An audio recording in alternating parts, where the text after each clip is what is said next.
जय श्री राधा, जय श्री कृष्णा। आप सभी प्रिय दर्शकों का हमारे चैनल आई एम एस्ट्रो गुरुजी में बहुत बहुत स्वागत है। प्रिय दर्शकों, आज चर्चा करेंगे धनु राशि के बारे में। सजिटेरियस धनु राशि वालों, आइए जानते हैं 1 अगस्त से लेकर 15 अगस्त तक, अगस्त महीने के प्रारंभ के 15 दिन आपकी राशि के लिए कैसे व्यतीत होने वाले हैं।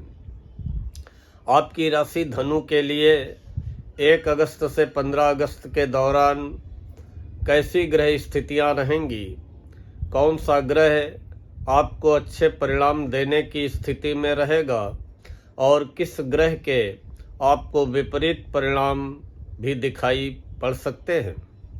इसके अलावा चर्चा करेंगे चंद्रमा के गोचर की कि 1 अगस्त से 15 अगस्त तक चंद्रमा गोचर करते हुए किन तारीखों में आपको सफलता विजय दिलाने का कार्य करेंगे और कौन सी ऐसी तारीखें होंगी जिसमें आप चिंतित बेचैन हो सकते हैं या बड़ा जोखिम उठा करके नुकसान भी उठा सकते हैं। वो ऐसी कौन सी तारीखें होंगी जिनमें आपको सावधान व सतर्क रहना है, बड़े निर्णय बड़े जोखिम उठाने से बचने। ग्रह स्थितियों में सबसे पहले सूर्य की चर्चा करेंगे। सूर्य आपकी चंद्र कुंडली में भाग्य के स्वामी हैं और भाग्य के स्वामी सूर्य कर्क राशि में विराजमान रहेंगे और कर्क राशि में सूर्य रहेंगे 16 अगस्त तक, और हम आज चर्चा कर रहे हैं 15 अगस्त तक की। 8वें सूर्य आपकी राशि से 8वें घर में सूर्य रहेंगे।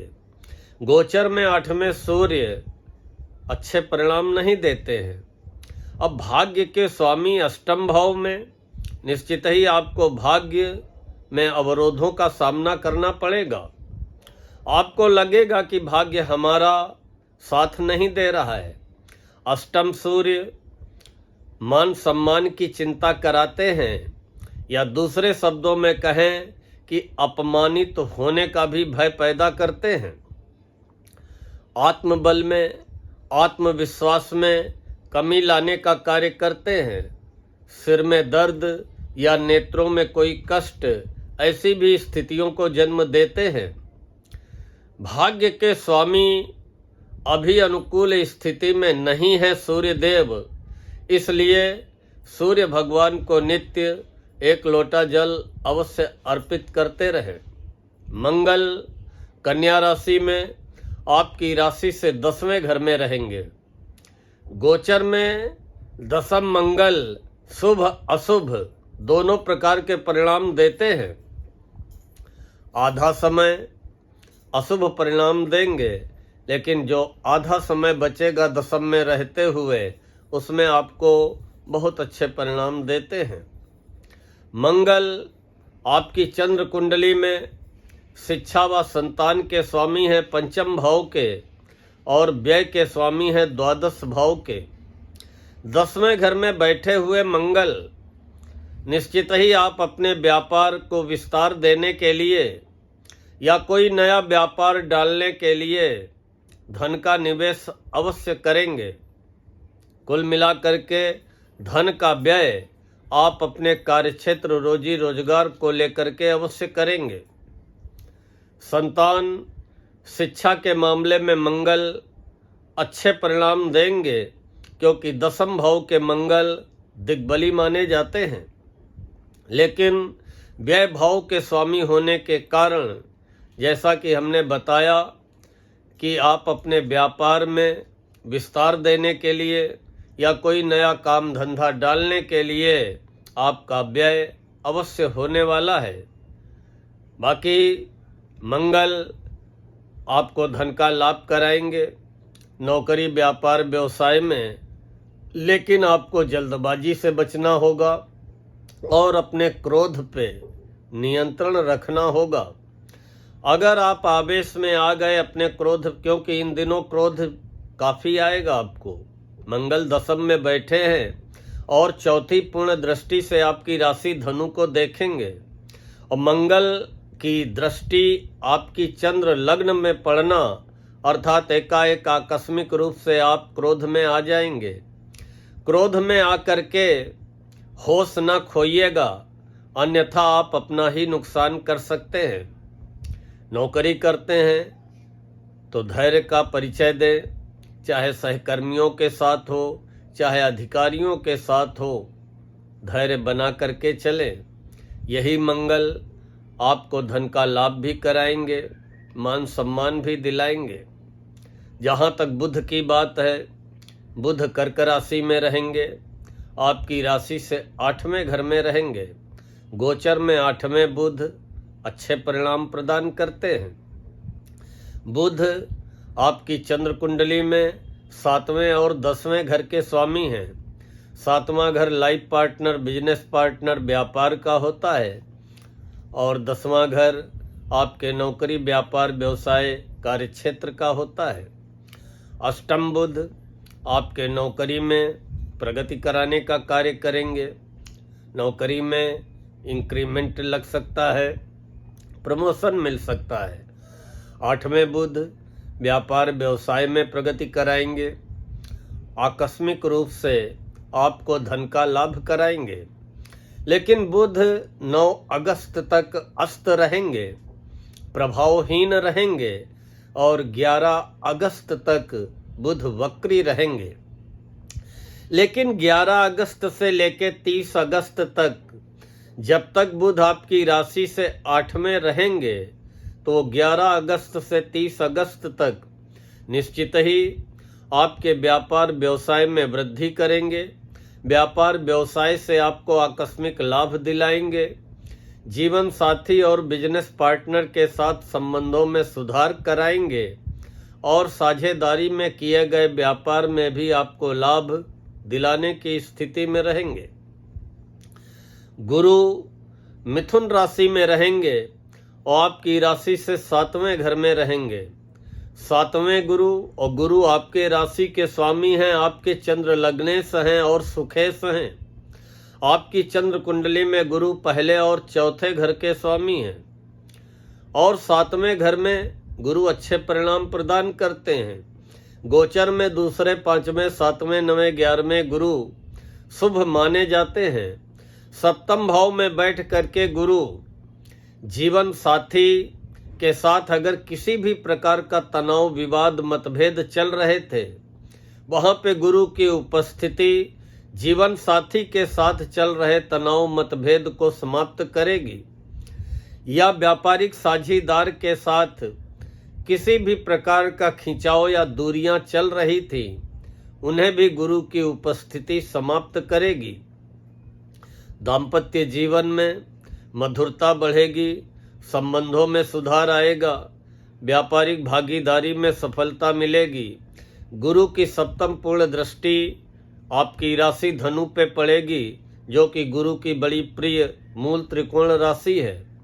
उससे आपका मन धर्म कर्म में लगेगा, धार्मिक कार्य करने के अवसर मिलेंगे, धार्मिक यात्राओं के अवसर मिलेंगे और सबसे बड़ा फायदा क्या होगा कि आपको अगर किसी भी प्रकार की शारीरिक समस्या चल रही है, उसमें गुरु की सप्तम पूर्ण दृष्टि आपकी शारीरिक दिक्कतों को समाप्त करते हुए आपको अच्छा स्वास्थ्य प्रदान करेगी। अब हम बात करते हैं शुक्र की। शुक्र गुरु के साथ ही मिथुन राशि में विराजमान रहेंगे और 7वें शुक्र गोचर में अच्छे परिणाम देने वाले नहीं माने जाते हैं। गोचर में 6ठे, 7वें, 10वें शुक्र बहुत अच्छे परिणाम नहीं प्रदान करते हैं। इसलिए मैं ये नहीं कह सकता हूं कि शुक्र के आपको बहुत अच्छे परिणाम मिलेंगे। शुक्र आपकी चंद्र कुंडली में 6ठे घर के स्वामी हैं और आपके आय व लाभ के 11वें घर के स्वामी हैं।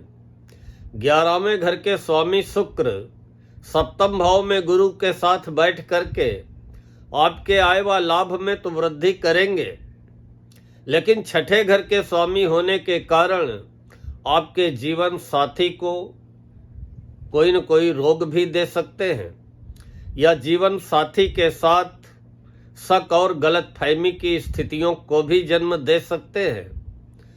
या आपको यूरिन संबंधी, जननेंद्रिय संबंधी या कोई भी गुप्त रोग से आपको भी परेशान कर सकते हैं।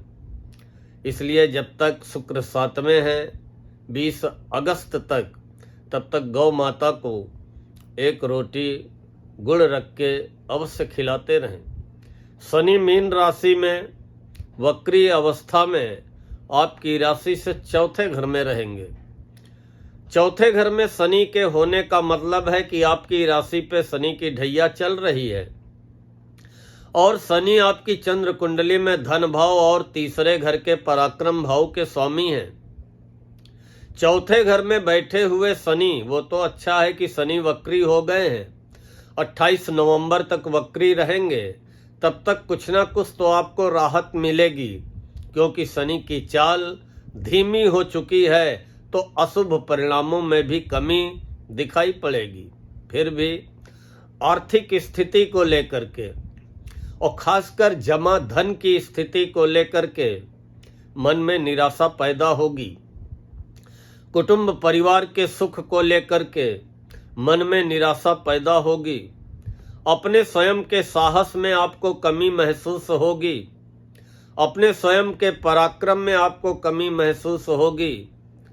और ऐसा भी आपको प्रतीत हो सकता है कि हमने जीवन में जिन जिन परिजनों और मित्रों की मदद की है, लेकिन अब जब हमें ज़रूरत पड़ी है तो मेरे लिए कोई आगे बढ़ करके सामने आने वाला नहीं है। या दूसरे शब्दों में कहें कि चौथे शनि कहीं न कहीं आपको मानसिक रूप से अकेलापन महसूस करवाएंगे। वाहन को लेकर के मन परेशान रहेगा। कोई जमीन जायदाद का मामला होगा, वो भी लंबित अभी रहेगा। कुल मिलाकर के शनि की स्थिति जब तक ढैया रहेगी आपकी राशि पे बहुत अच्छी नहीं है। इसलिए शनि के उपाय बराबर आप करते रहें। राहु कुंभ राशि में तीसरे घर में रहेंगे।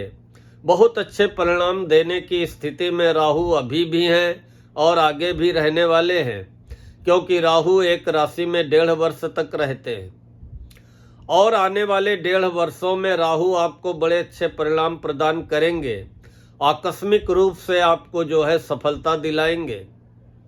कठिन से कठिन काम जब राहु कृपा करेंगे तो चुटकी बजाते हुए आप हल कर लेंगे। हवाई यात्रा, विदेश यात्रा, प्रतिद्वंदियों पे विजय, किए गए परिश्रम का पूरा फल, आकस्मिक रूप से विजय व सफलता तीसरे राहु आपको दिलाने का कार्य करेंगे। लेकिन अब यह मायावी ग्रह है, छाया ग्रह है, जो भी अच्छा बुरा करना होता है पल भर में कर देते हैं। कोई फ्लो में इनके रिजल्ट नहीं रहते हैं, लेकिन फिर भी राहु आपके लिए अनुकूल हैं और निश्चित ही आने वाले समय में किसी भी समय राहु आपको सफलता की उच्चतम सीढ़ी पे भी पहुंचाने का कार्य कर सकते हैं। केतु 9वें घर में सिंह राशि में रहेंगे। 9वां घर भाग्य का होता है। मन धर्म कर्म में लगेगा, लेकिन कभी कभी मन में एक आवाज उठेगी कि अरे ये सब ढकोसला है, बेकार है। दूसरे राहु धार्मिक बनाएंगे और कभी धर्म कर्म से मन को दूर भी करेंगे। धार्मिक यात्राएं कराएंगे, लेकिन यात्राओं में भी सावधान रहना है, क्योंकि शत्रु राशि में बैठे हुए केतु कभी भी धोखा दे सकते हैं। जैसे कि व्यक्ति कुत्ते से डरता है, पीछे पीछे कोई कुत्ता आ रहा हो तो पीछे मुड़ के जरूर व्यक्ति देखता है कि कहीं ये मुझे काट तो नहीं लेगा। वही हाल केतु का है। इसलिए भाग्य का साथ मिले, आकस्मिक रूप से आपका भाग्योदय हो, कुत्तों को खिलाना न छोड़ें। कुत्तों को अगर बड़े पूरे श्रद्धा भाव से बंद ब्रेड, बिस्किट, रोटी, पूड़ी, पराठा, जो कुछ भी अवेलेबल हो एट ए टाइम, आप भूखे प्यासे कुत्तों को खिलाते रहें, निश्चित ही आपको भाग्य का साथ मिलता हुआ दिखाई पड़ने लगेगा। जहाँ तक 1 अगस्त से 15 अगस्त की बात है, तो अपने गोचर काल के दौरान चंद्रमा बहुत अच्छे परिणाम आपको देंगे महीने की शुरुआत में ही। अगस्त महीने की शुरुआत धनु राशि वालों आपके लिए बहुत अच्छी होने जा रही है। 1 और 2 अगस्त को चंद्रमा तुला राशि में रहेंगे और आपकी राशि से 11वें घर में होंगे। 11वां घर आय व लाभ का होता है। चंद्रमा आपके आय व लाभ में वृद्धि कराएंगे, आकस्मिक धन लाभ कराएंगे और जो भी आप प्रयत्न करेंगे अपनी आमदनी बढ़ाने के लिए, उसमें आपको 11वें चंद्र सफलता दिलाने का कार्य करेंगे। 3 अगस्त से लेकर के 5 अगस्त दिन में 11:22 तक चंद्रमा वृश्चिक राशि में रहेंगे और आपकी राशि से 12वें हो जाएंगे। गोचर में 12वें चंद्र व्ययकारक माने जाते हैं, अच्छे नहीं माने जाते हैं कि आय कम व्यय ज़्यादा या आय की अपेक्षा व्यय की अधिकता, ऐसी स्थितियां निर्मित करते हैं। आकस्मिक खर्च मन को परेशान कर देते हैं, आकस्मिक नुकसान मन को बेचैन कर देते हैं, की गई यात्रा फलदायी साबित नहीं होती है। इसलिए 3 अगस्त, 4 अगस्त और 5 अगस्त को दिन में 11:22 तक सावधान रहें, सतर्क रहें, निवेश करने से बचें, अनावश्यक व्यय से बचें, व्यर्थ की यात्राओं से बचें और ओम नमः शिवाय का जप करते हुए शिवलिंग पे 1 लोटा जल अवश्य चढ़ाएं। अब हम बात करेंगे चंद्रमा के अगले गोचर की। 5 अगस्त 11:22 से लेकर के 7 अगस्त रात में 8 बजे तक चंद्रमा आपकी राशि धनु में ही आ जाएंगे और 5 अगस्त दिन में 11:22 से लेकर के 7 अगस्त रात को 8 बजे तक आपकी राशि में बैठे हुए चंद्रमा, जिनको कहते हैं पहले चंद्रमा या जिनको कहते हैं सन्मुख चंद्रमा, हर प्रकार की आपको सफलता दिलाएंगे। मन भी प्रसन्न रहेगा, तन भी स्वस्थ रहेगा, नया जोश रहेगा। पूरे जोशो खरोश से आप अपने लक्ष्य को प्राप्त करने में सफल रहेंगे। व्यापार व्यवसाय में धन लाभ होगा, नौकरी में स्थितियां अनुकूल दिखाई पड़ेंगी, दाम्पत्य जीवन में, घर परिवार में सुख शांति दिखाई पड़ेगी। बहुत अच्छा आपका समय रहेगा। 7 अगस्त रात को 8 बजे से लेकर के 9 अगस्त तक चंद्रमा मकर राशि में रहेंगे और आपकी राशि से दूसरे घर में रहेंगे। गोचर में दूसरे चंद्र धन का लाभ कराएंगे, कुटुंब परिवार का सुख दिलाएंगे। अपनी वाणी के द्वारा आप धन का लाभ करने में सफल रहेंगे और छोटी मोटी की गई यात्राएं लाभदायक सिद्ध होंगी। 10 और 11 अगस्त को चंद्रमा कुंभ राशि में रहेंगे, आपकी राशि से तीसरे घर में रहेंगे। गोचर में तीसरे चंद्र सफलता दिलाने का कार्य करते हैं, आपके साहस पराक्रम पुरुषार्थ में वृद्धि करेंगे। मित्रों का, भाइयों बहनों का सुख सहयोग मिलेगा, हर कार्य में सफलता मिलेगी, भाग्य का साथ मिलता हुआ दिखाई पड़ेगा। बहुत अच्छे परिणाम तीसरे चंद्र आपको 10 और 11 अगस्त को प्रदान करेंगे। 12 अगस्त से लेकर के 14 अगस्त सुबह 9 बजे तक चंद्रमा मीन राशि में रहेंगे और आपकी राशि से चौथे घर में आ जाएंगे। चौथे चंद्र कलहकारी वातावरण का निर्माण करते हैं, मन को चिंतित व बेचैन करते हैं, मानसिक रूप से अकेलापन महसूस होता है, वाहन को लेकर के कोई समस्या खड़ी हो सकती है। इसलिए 12 अगस्त से लेकर के 14 अगस्त सुबह 9 बजे तक वाहन सावधानी पूर्वक चलाएं। किसी भी प्रकार के वाद विवाद कलह के वातावरण से अपने आप को बचा करके रखें, धैर्य बना करके चलें, सावधान रहें, सतर्क रहें, किसी से व्यर्थ में उलझने का प्रयास न करें। 14 अगस्त सुबह 9 बजे से लेकर के 15 अगस्त तक चंद्रमा मेष राशि में रहेंगे, आपकी राशि से 5वें हो जाएंगे। पंचम चंद्र विद्यार्थियों को अच्छे परिणाम प्रदान करने का कार्य करते हैं। संतान संबंधी आपकी चिंताओं को समाप्त करेंगे। संतान की उपलब्धियों से आपका मन प्रसन्न रहेगा और आपको आपको अपने द्वारा किए गए प्रयासों में पूरी सफलता दिलाएंगे। जहां तक 1 अगस्त से 15 अगस्त की बात है तो आपको 3 अगस्त से लेकर के 5 अगस्त दिन में 11-22 तक सावधान रहना है। चंद्रमा आपकी राशि से 12वें रहेंगे। फिर 12 अगस्त से लेकर के 14 अगस्त सुबह 9 बजे तक सावधान रहना है। चंद्रमा आपकी राशि से चौथे रहेंगे। बाकी समय आपका काफ़ी अच्छा व्यतीत होने वाला है। प्रिय दर्शकों, मुझे विश्वास है कि आप सभी को आज का ये वीडियो पसंद आया होगा। अगर पसंद आया हो तो लाइक व कमेंट करते हुए अपने धनु राशि वाले मित्रों परिजनों को फॉरवर्ड अवश्य करें। और हमारे जिन प्रिय दर्शकों ने अभी तक चैनल को सब्सक्राइब न किया हो, कृपया हमारे चैनल IIM एस्ट्रो गुरु जी को सब्सक्राइब कर लें, बेल आइकन दबा दें ताकि आगे आने वाले वीडियोज के नोटिफिकेशन आपको बराबर प्राप्त होते रहें। मिलते हैं तो शीघ्र मकर राशि वालों का वीडियो लेकर। तब तक के लिए राधा रानी आपकी समस्त मनोकामनाएं पूर्ण करें, आपके समस्त सपनों को साकार करें। इन्हीं शब्दों के साथ आज मैं अपनी वाणी को यहीं पर विराम देता हूँ। जय श्री राधा, जय श्री कृष्ण।